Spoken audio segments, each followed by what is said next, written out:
الله الذي يقبل التوبة عن عباده ويعفو عن السيئات ويعلم ما تفعلون ويستجيب الذين آمنوا وعملوا الصالحات ويزيدهم من فضله والكافرون لهم عذاب شديد. أشهد أن لا إله إلا الله وحده لا شريك له له الملك وله الحمد وهو حي لا يموت وهو على كل شيء قدير. وأشهد أن محمدا عبده ورسوله أرسله الله بشيرا ونذيرا فأدى الأمانة ونصح الأمة وجاهد في سبيل الله حق جهاده والصلاة والسلام على سيد الأنبياء والمرسلين سيدنا محمد وعلى آله وأصحابه ومن سار على نهجه إلى يوم الدين. أما بعد. Yang dihormati lagi dikasihi Ashabul Afadil, tuan-tuan imam, tuan-tuan bilal, nazir dan seluruh ahli-ahli jawatan kuasa masjid, sekalian para alim ulama, hadirin dan hadirat, muslimin dan muslimat yang dirahmati Allah sekalian. Syukur kita pada Allah Subhanahu wa taala kerana pada malam yang sangat mulia ini sekali lagi kita berkesempatan untuk kita menatap sebuah kitab yang sangat masyhur di dalam ilmu tasawuf,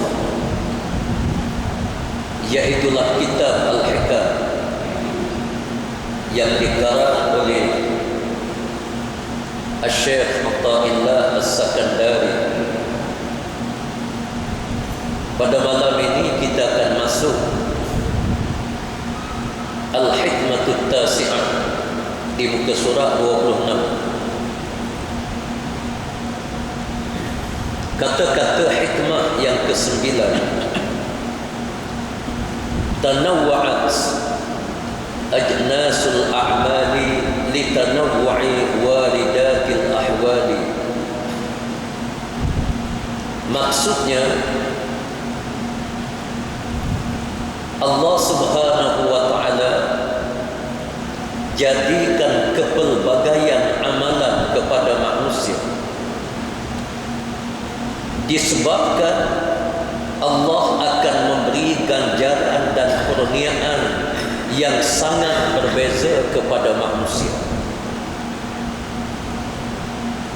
Para hadirin dan hadirat, muslimin dan muslimat yang dirahmati Allah sekalian, Islam adalah agama yang syumul, yang lengkap. Bukan saja kita sembahyang dianggap ibadah, tetapi kesyumulan Islam ini membabitkan segala perbuatan manusia yang ditunjuk oleh Nabi sallallahu alaihi wasallam selama 23 tahun. 13 tahun di Makkah Al-Mukarramah,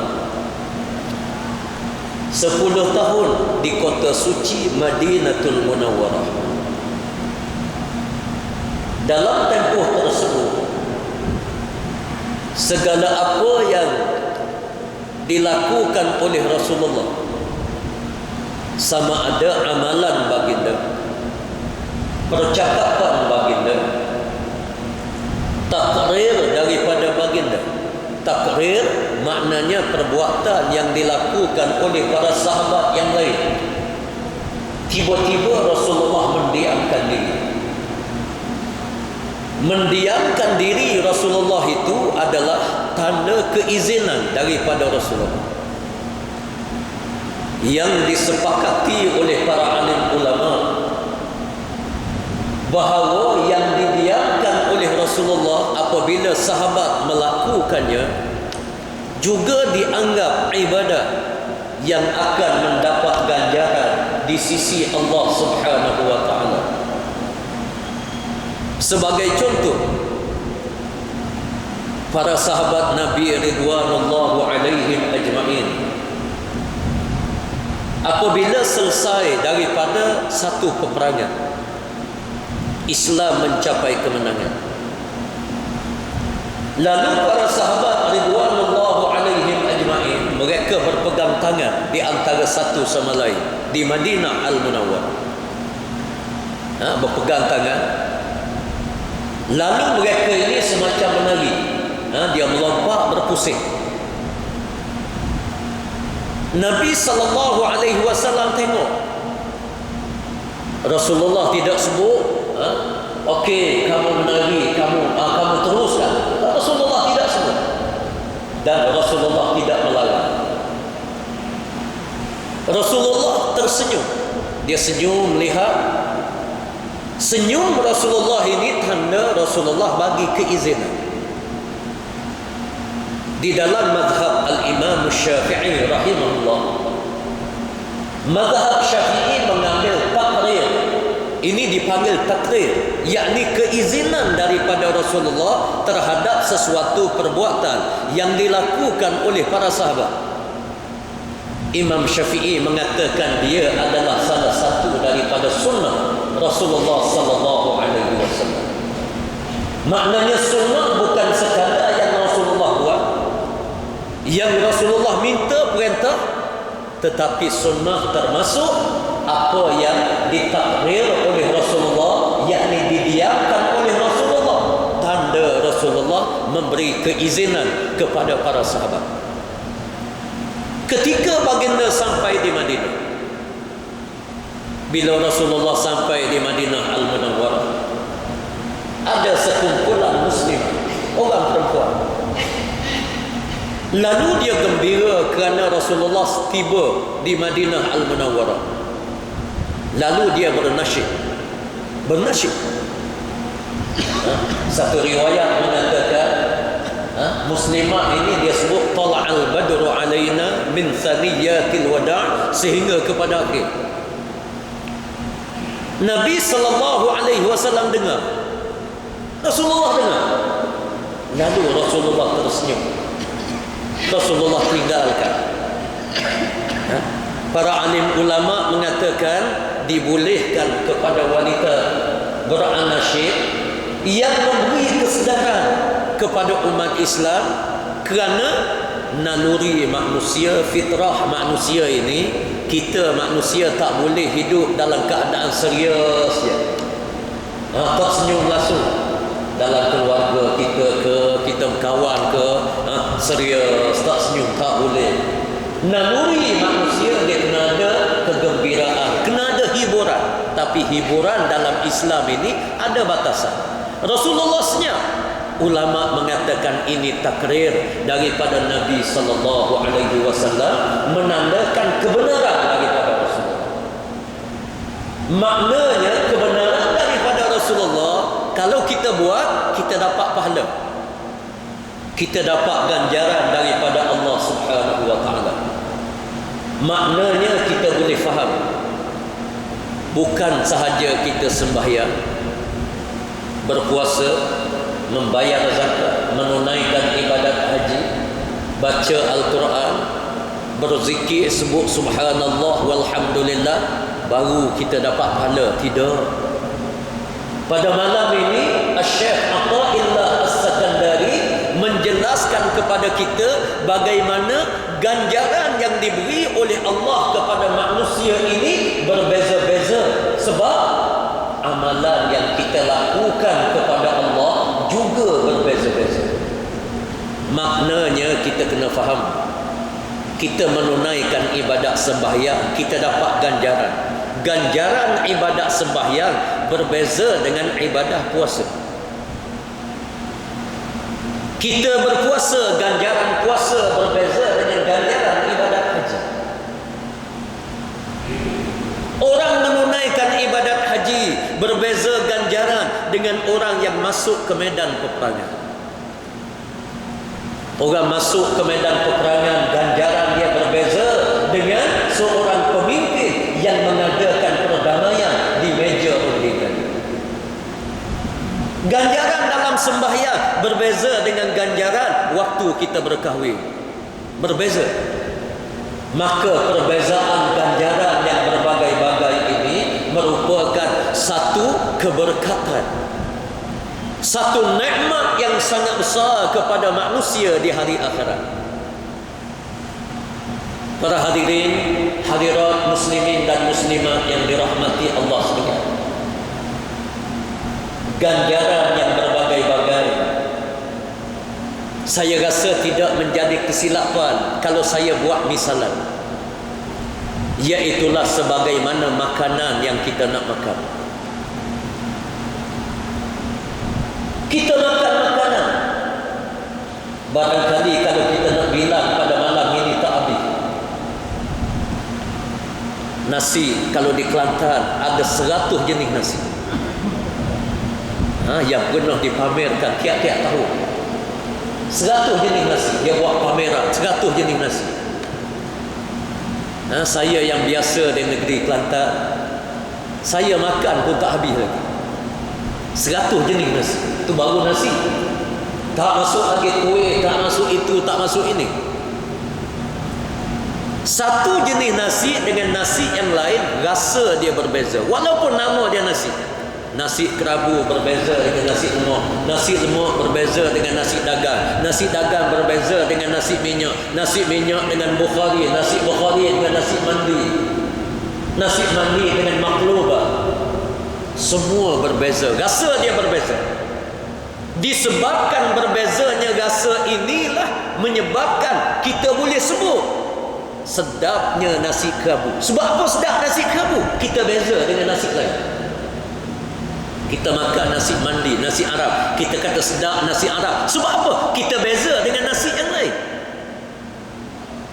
Kalau kita makan sejenis nasi, macam mana kita nak sebut sedap?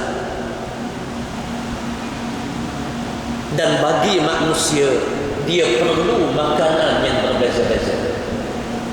Makanan yang berbeza ini mengeluarkan zat yang berbeza.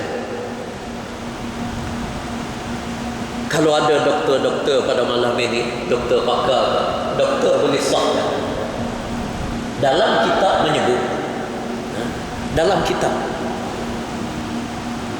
manusia tak mungkin menjadi seorang yang sihat kalau dia makan sejenis makanan.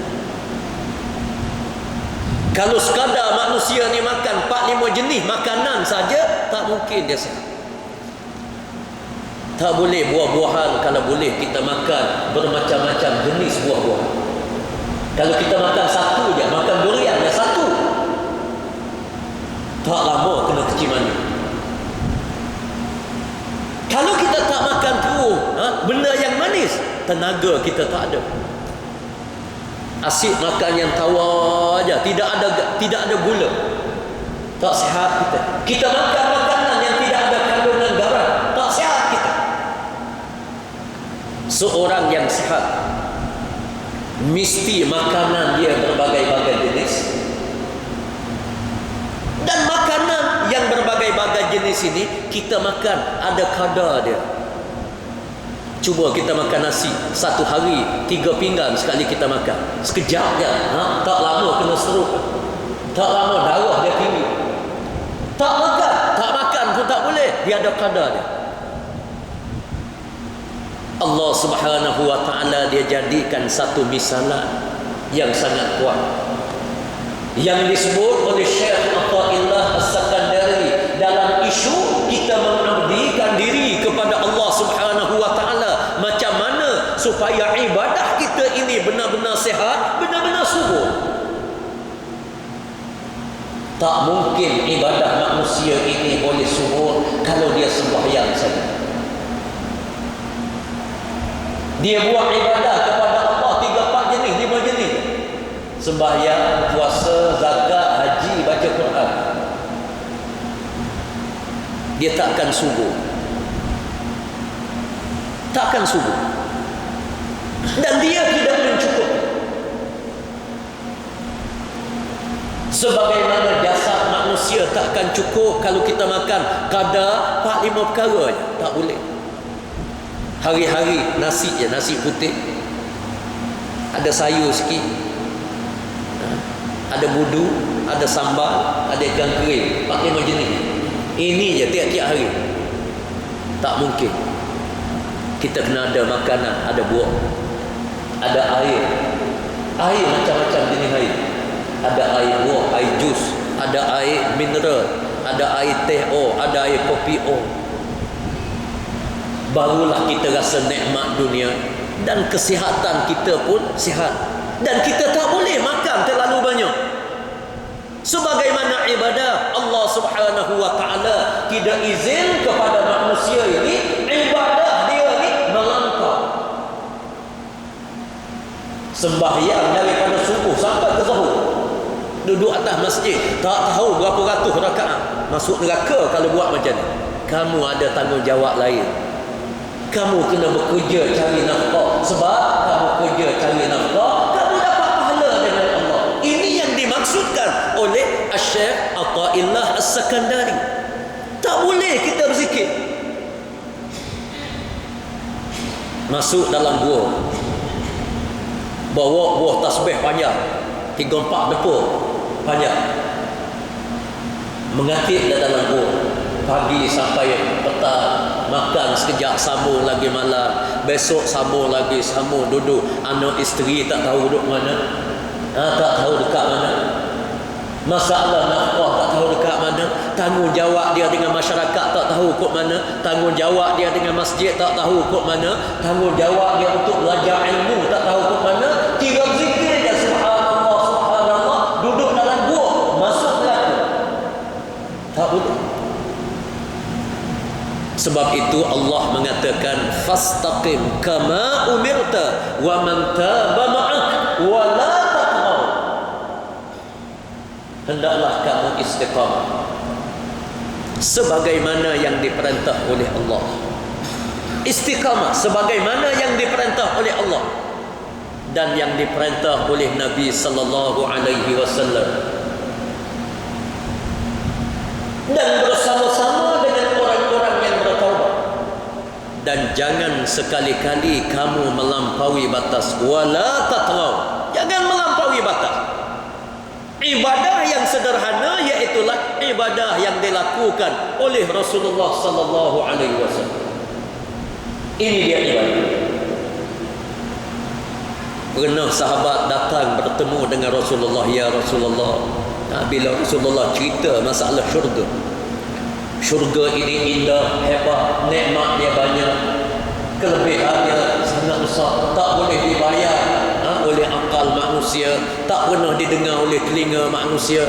Mala ainun ra'at wala uzun sami'at wala khatara ala qalbi bashar, kata Rasulullah. 3-4 orang sahabat menghadap baginda, ya Rasulullah, sekiranya aku berpuasa, aku tak berbuka, tiap-tiap hari aku berpuasa, adakah aku layak untuk masuk syurga Allah? Nabi kita diam. Sebut seorang lagi, ya Rasulullah, sekiranya aku menunaikan sembahyang siang dan malam, adakah layak untuk aku masuk syurga Allah? Nabi kita diam. Mari seorang lagi, ya Rasulullah, aku nak beribadah kepada Allah, aku nak bangun sepanjang malam, aku tak nak berkahwin. Lalu Rasulullah bangun dengan muka yang merah, marah. Rasulullah mengatakan, aku adalah manusia yang terbaik yang diutus oleh Allah datang kepada kamu untuk mengajar kepada kamu agama. Aku Nabi, kata Rasulullah. Aku tidur di waktu malam, aku bangun di waktu siang.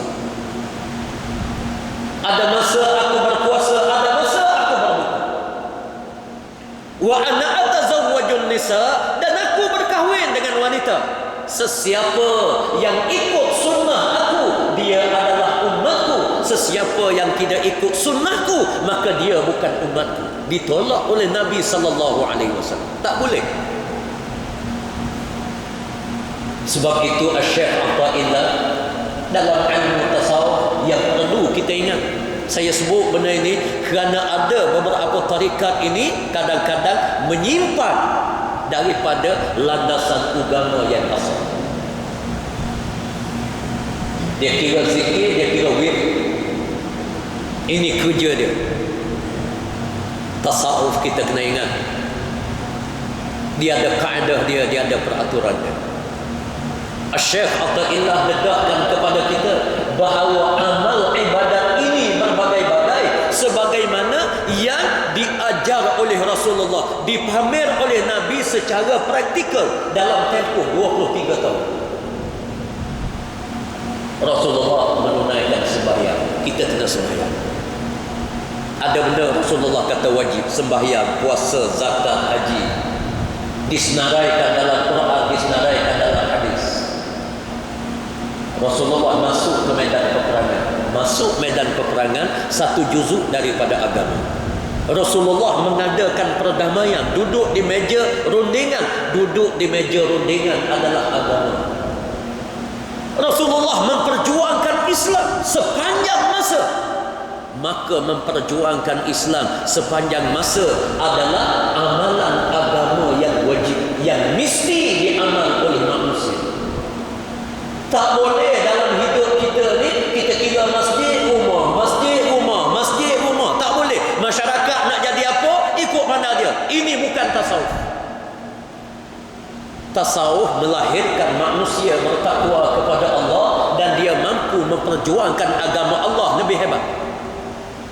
Sebab apa kita berwirid? Kita baca wirid-wirid untuk amalan kepada kita supaya kita kuat. Kuat melawan musuh. Kita tahan menghadapi ujian kerana musuh. Kadang-kadang musuh beli dengan harta benda, beli dengan duit. Ramai mana umat Islam mereka terumbang-ambing apabila dibayar dengan duit, apabila ditawar dengan jawatan. Ramai mana orang jadi penakut? Ada jadi penakut. Kenapa? Jaga jawatan. Tak berani nak mengatakan yang halal itu halal, yang haram itu haram, yang wajib itu wajib, yang tak boleh itu tak boleh. Ramai mana? Hatta ada ulama pun jadi ulama usul. Mengapa jadi ulama usul? Kerana tidak ada kekuatan dalaman. Sebab itulah ilmu tasawuf dia menekankan dalaman supaya akidah kita kuat, iman kita kuat, kita mampu berhadapan dengan apa jua ujian. Kita berani menyatakan kebenaran. Sebab itu Syekh Atha'illah As-Sakandari di zaman dia bangkit, dia menentang kemungkaran. Ini dia ilmu tasawuf. Dalam sejarah ilmu tasawuf ini kita kena faham. Kadang-kadang ada ajaran ilmu tasawuf yang datang daripada musuh Islam daripada barat. Dia cuba pesongkan ajaran Islam. Diajar kepada umat Islam, kamu berzikirlah banyak-banyak, kamu jangan duduk kira negara kamu nak jadi macam mana. Maka umat Islam mengedepikan masalah negara, masalah dunia, dan di waktu itu barat dia ambil kesempatan. Orang Islam duduk kira berzikir, dipesongkan. Malam ini kita belajar bagaimana Syekh Atha'illah As-Sakandari menyebut tanawwa'atil ajnasul a'mal. Berbeza-beza, bermacam-macam Allah jadikan kepada kita amalan-amalan di dunia, macam-macam. Kita ada sembahyang, kita ada puasa, kita ada zakat, kita ada perjuangan Islam, kita ada masalah rumah tangga, kita ada kemasyarakatan, kita ada kenegaraan, kita ada peperangan, kita ada perdamaian. Semua yang diajar oleh Rasulullah ini tanawwa'atil ajnasul a'mal. Berbeza-bezanya amalan manusia. Amalan macam-macam, semuanya ada ganjaran, dan ganjaran ini berbeza di antara satu sama lain. Yang kita kena ingat, kita sembahyang dapat ganjaran, tapi ganjaran ini berbeza dengan puasa. Puasa berbeza dengan perjuangan, perjuangan berbeza dengan haji.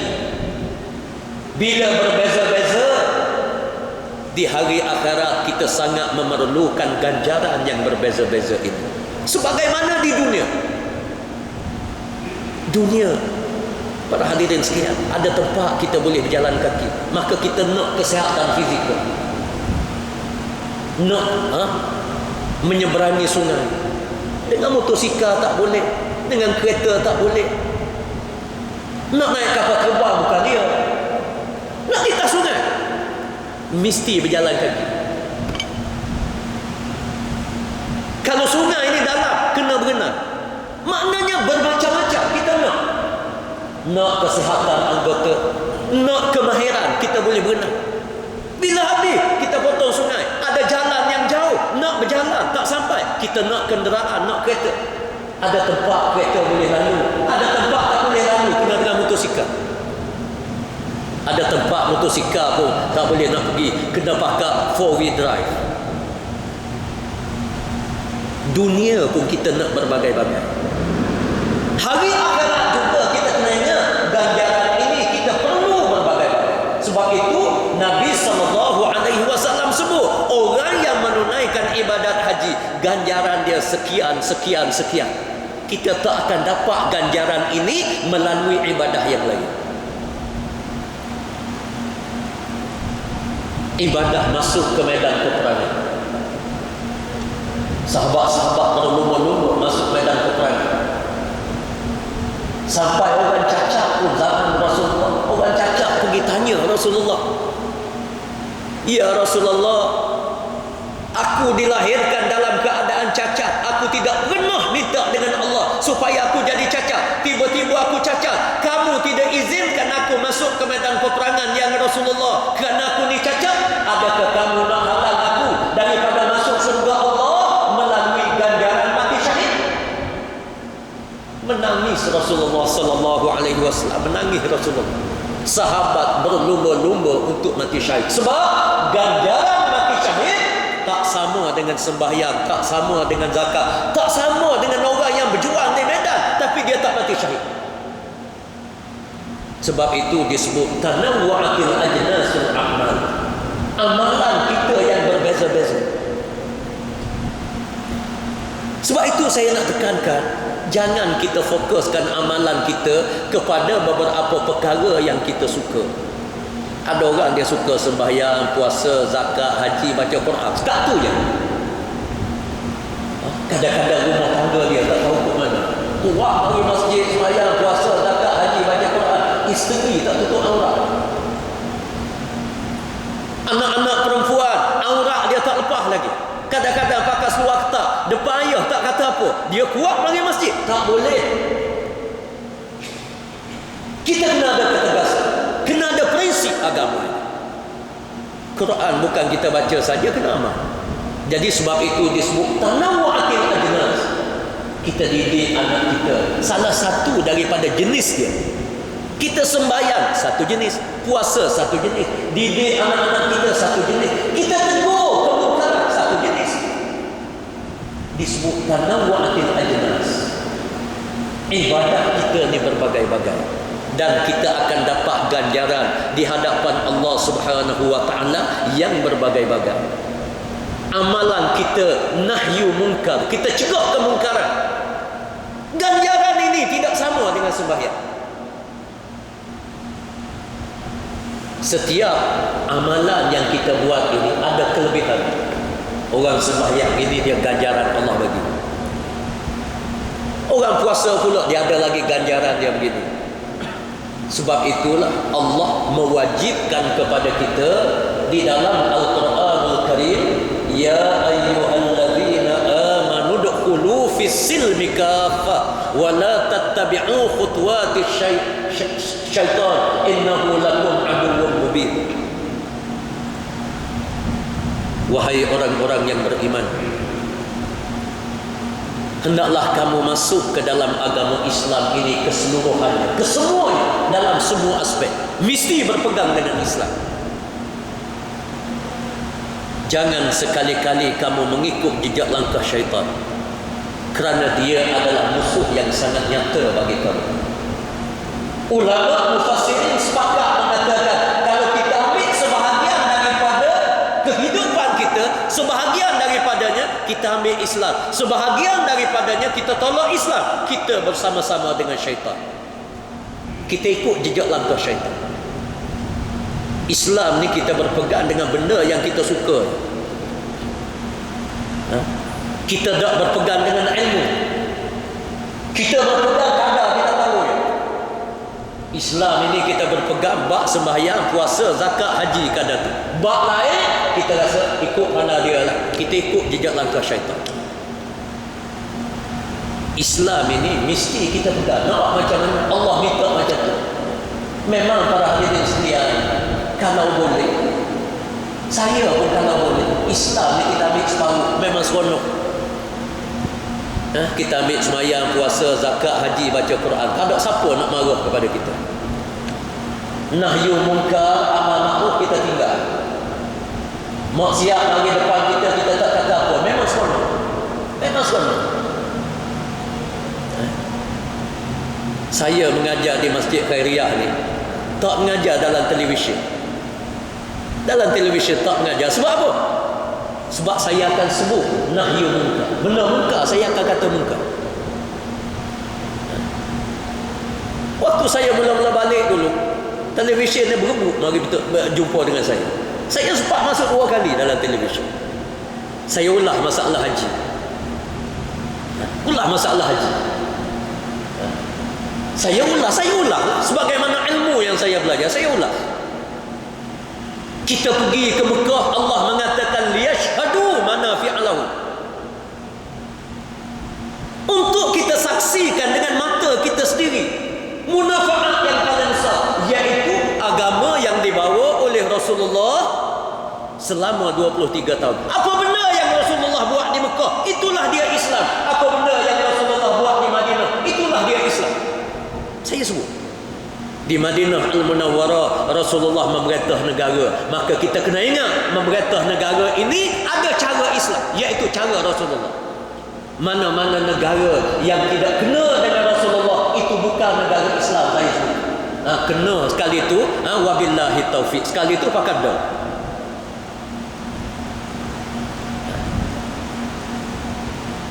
Memang seronok para hadirin sekalian kalau kita bercakap agama ni, kita bercakap benda yang ikut selera orang.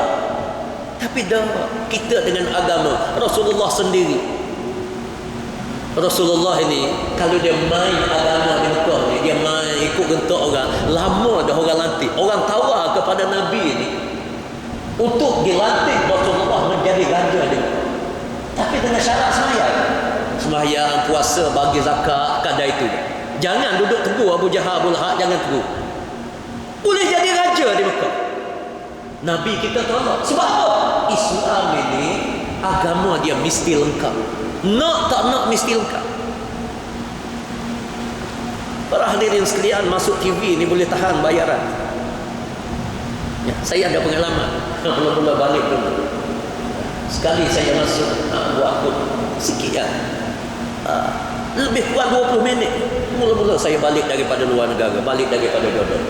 Saya jadi musyawarah. Saya ingat lagi minggu yang pertama saya balik, dipanggil kerana dia tahu pengajian saya rusuh. Dia panggil 20 minit saya cakap 700 poin. Dah kalau masuk ke hari ni jangan main. Banyak. Kalau ada forum yang besar-besar dia bayar 1000 lebih. Memang seronok kita. Tapi tanggungjawab kita dengan Allah Subhanahu wa taala tak lepas. Kita akan ditanya oleh Allah. Para alim ulama, orang yang utama akan ditanya oleh Allah Subhanahu wa taala. menyebabkan itulah dia yang ditekankan oleh Syekh Athaillah As-Sakandari bahawa amalan kita ini berbagai-bagai